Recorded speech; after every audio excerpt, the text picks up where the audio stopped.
You step outside before the sun fully settles into the morning sky. The air is still cold enough to sting your fingers, but something is already waiting, not in the distance, not somewhere hidden in the trees.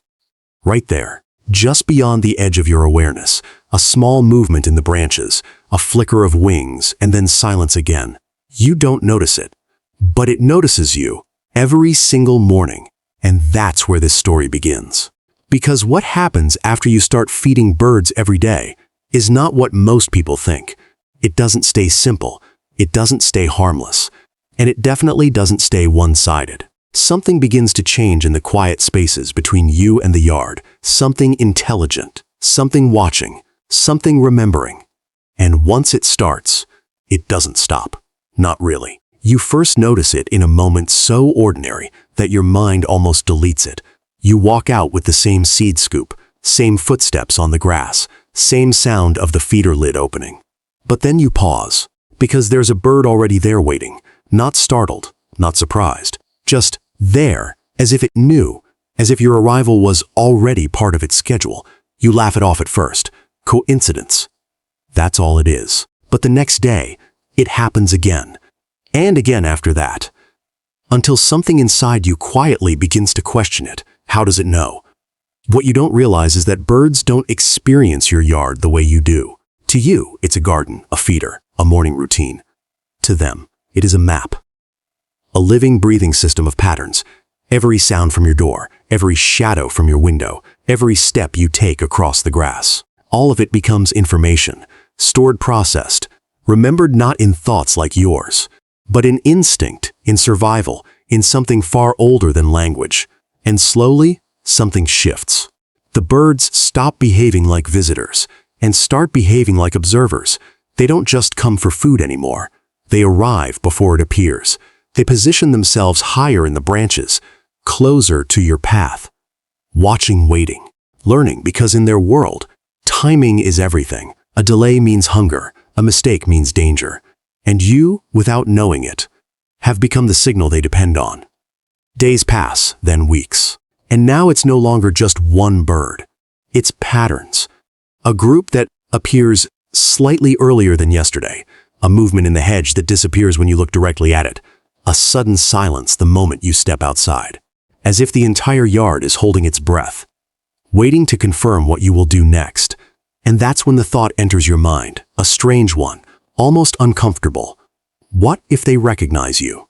Not just the idea of a human, but you, specifically. Somewhere in the branches, a small bird shifts its position.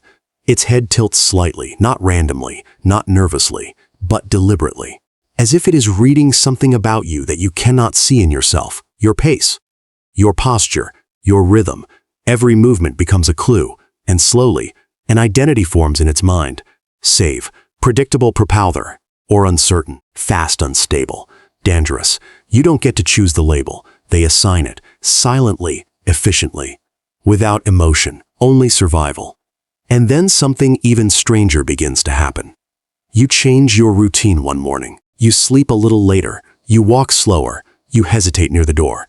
And when you finally step outside, the yard reacts not loudly, not dramatically, but instantly. A few birds lift off, others freeze.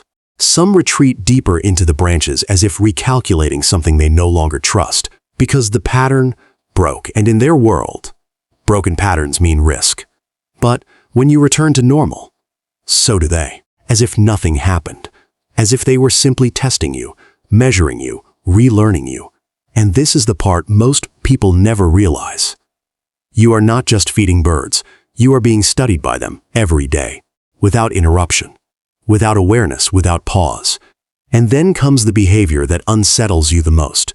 You're late again, just a few minutes. Nothing unusual. But as you glance toward the yard, they are still there, waiting, not searching, not leaving waiting, as if they already calculated your delay and decided it was acceptable. Some perched on the same branch for nearly an hour, still, silent, focused on your door, not the feeder.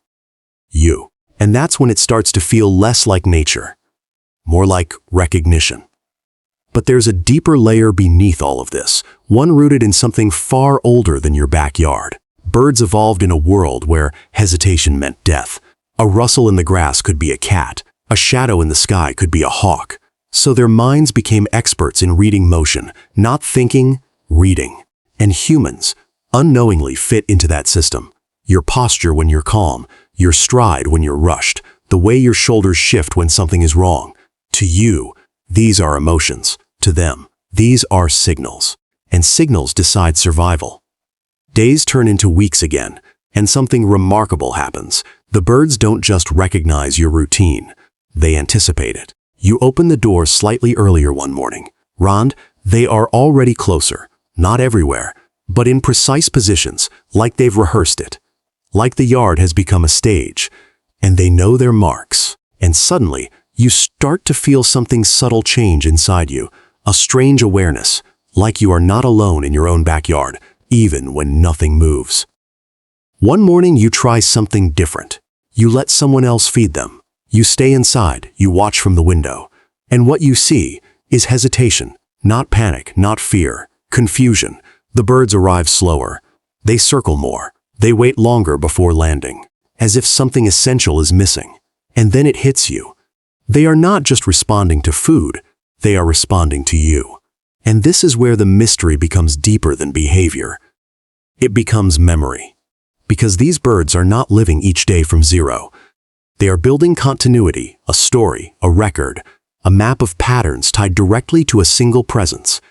And that map updates every single morning, without fail, without forgetting. The yard is no longer just a space, it is a system. And you are part of it, a fixed point, a reference, a predictable force they orient around. Even migrating birds passing through begin adjusting faster than expected. They learn from the regulars, they adapt within minutes. Because information spreads silently through the branches, trust spreads, and so does caution. But perhaps the most unsettling truth is not that they are watching you, it's that they have always been watching. You just never noticed until you became part of their pattern. And now, every time you step outside, there is a moment, a fraction of a second, before anything moves, before any sound breaks the silence, where the entire yard seems to evaluate you, not as a visitor, but as a known presence, a repeated event, a living part of the landscape. And maybe that's the real mystery.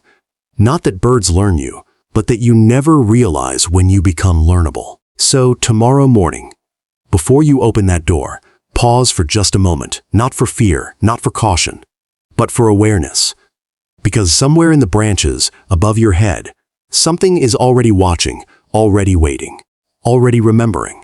And if you listen closely enough, you might just realize, yard was never silent at all. It was speaking the entire time. If you've ever noticed birds acting strangely around your home, or feeling like they recognize your presence more than they should, share your experience in the comments. This channel exists because of stories like yours. And if you want to uncover more hidden mysteries from the natural world, subscribe to *Backyard Bird Mysteries. Because what's happening outside your window might not be as ordinary as it seems. And once you start noticing it, you can't unsee it.